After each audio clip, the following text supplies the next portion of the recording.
Alright, Joe. I said I'd go live at noon. I run a few minutes late. I was actually going to do this live in the train layout building, but we're having electrical issues in the building right now, so got the power company coming out. Get that all lined out, and hopefully we can get some trains running by tomorrow, because I was supposed to have a run session with one of my friends tomorrow. So we're going to run some trains tomorrow. But another topic I was wanting to bring up, since we ain't going to be doing it in the layout right now, was Pokemon cards. I know a lot of my friends and stuff used to collect them when we was kids, and I thought I'd get back into it this year, but I didn't realize how hard it is to find Pokemon cards this year. Seems like the scalpers and card stores have constantly buying them out. I mean, consistently. I think today's the most Pokemon stock I've seen at the stores. I went to Walmart, CVS, Dollar Store, and Walgreens today. Walgreens had the best selection. Walmart, on the other hand, only had the Deoxys battle decks for beginners, if you want to get into the game. That's all they had. Dollar Store was the same way. They had a different battle box, which, just comes with your basic 60 cards. Yeah, I just couldn't believe how hard it is to find them. The only reason I wanted to get back into it this year is because they had a set called Destined Rivals, and they had Team Rocket, and I kind of like the Team Rocket cards and a few of the miscellaneous other ones. So this whole year, all I found is 4 packs. So I got 4 packs of them, and that's all I've been able to find. And then I was able to find one of the booster tins, so I got one of them for my collection, just to have it. I mean, I'm not in for the money. I'm just in for the fun of it, just to reminisce a little bit. And I want to say hello to my people that are watching me live right now. Hello, I appreciate you watching. Means a lot to me. All right, I'm going to get into the trains now, and let's get some stuff started on the workbench today. I've got several things. I got this jar here full of parts that I need to dig out and get some buildings put together. Let's see what we got here. Move some stuff around. I do have a couple bay window cabooses that are special edition, made for the Mount Vernon Railroad days.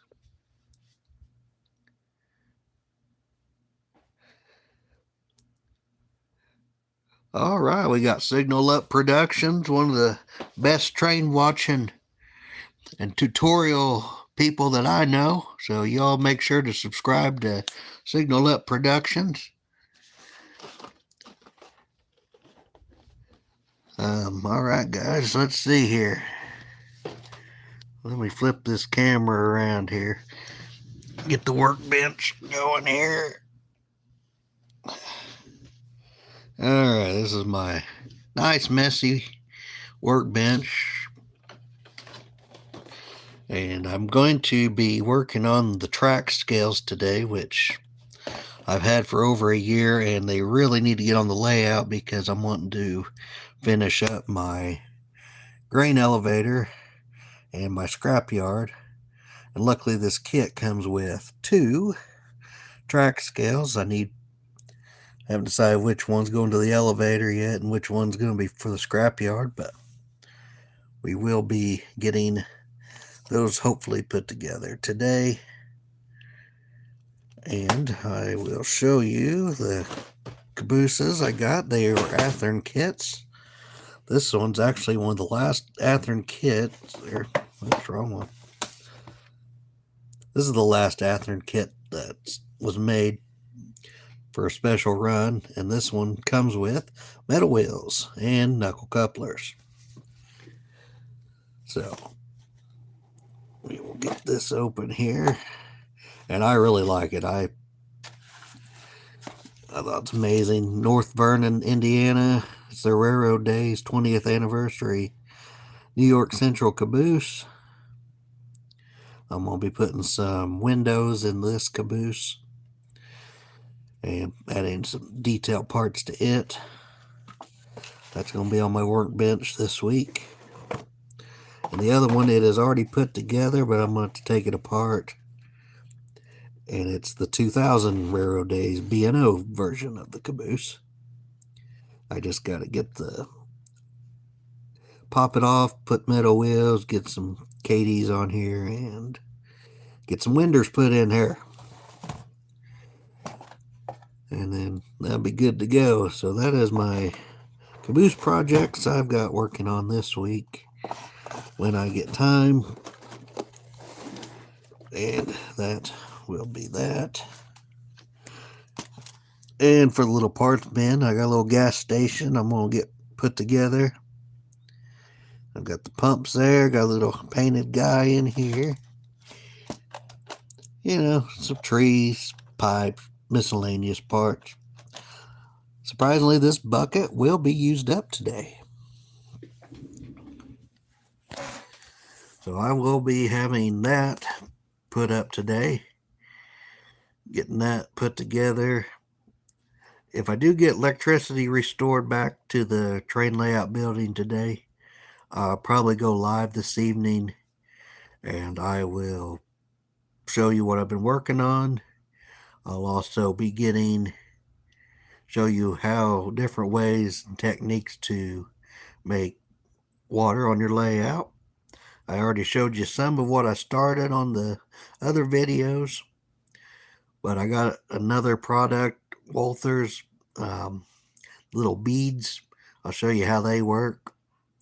And they're actually, I rate them kind of a 50-50. They work really good for thickness. You kind of need, I think, to mix a little dye in with them to make them a little better. So I'm going to be trying that later as well. And EQRC, thank you very much for watching. G-Scale, I don't, but my dad has some G-Scale. He's got a B&O steam engine, and I think he's got a handful of train cars for his G-Scale.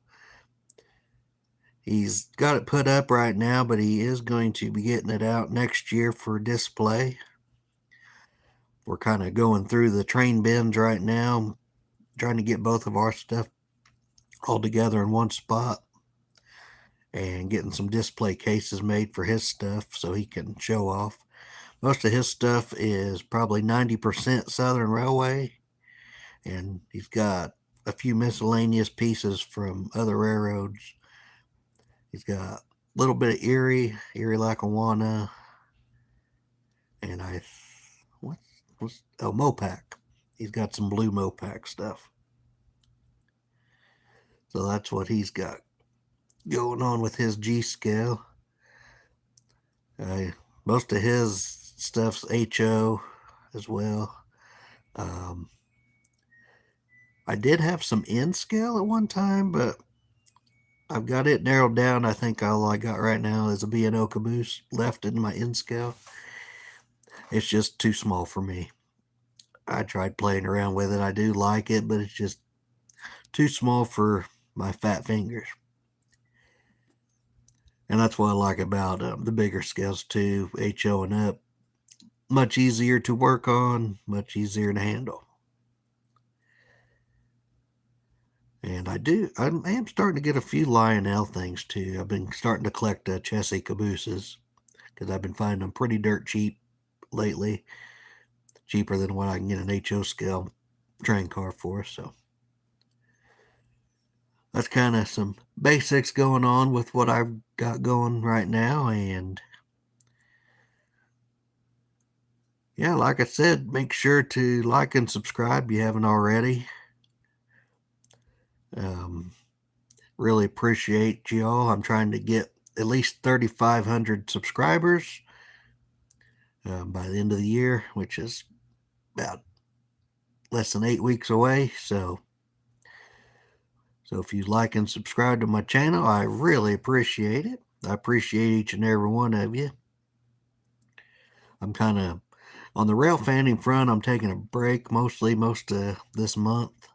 Got a lot of stuff going on health wise. I got a lot of doctor's appointments and got that going on. I will say I did catch one train so far, and that was yesterday, and it had a couple Northern Maine green Jeep Eco units. They were pretty nice looking. That's what I like about living where I live. I get to see a lot of the transfer engines go through. So, and I appreciate you for liking and subscribing. That means a lot. Thank you much. Well, y'all, I might go live later if I get some electricity in the building. So stay tuned. So it'd probably 5, 6 p.m.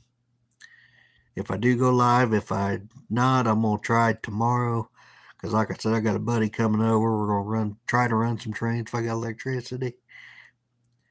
And we got a brand new passenger set that I've been fixing up for him. He's got a 7-car New York Central. Some of the cars are Concours, some are Athearn. I've had to put KD boxes on some of them. So we're going to get that running, 7-car set running. I just got to pop in one more KD coupler on one of his passenger cars and get some KDs on his Pennsylvania Railroad. He wants a New York Central and a Pennsylvania engine on his passenger train, so we're going to make that happen. And we're going to run it tomorrow, or at least try to. All right, y'all, like I said, thank you a lot for subscribing and watching, and I'll catch y'all later.